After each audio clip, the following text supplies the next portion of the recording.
Χειμώνας, μαυρίλα, μοναξιά. Την παλεύουμε όμως, Θα έρθει και το καλοκαιράκι. Πολύ μονή, φίλε. Πολύ μονή. Το όνομά σου? Άννα. Το δικό σου?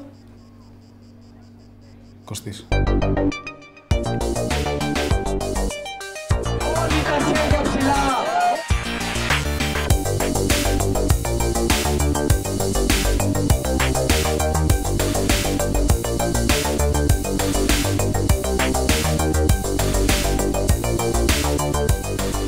Τι έγινε για την Αργυρό? Τι έγινε?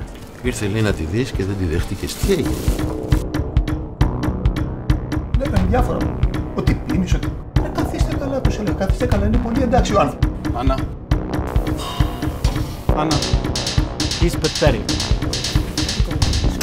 Κατάλαβες, θα σκοτώσω! Έχεις τρελαθεί τελείως, ρε φίλε. Τι σκατά κάνεις εδώ μέσα, γαμώτο? Άννα, θέλω να σου μιλήσω. Τι φύγε.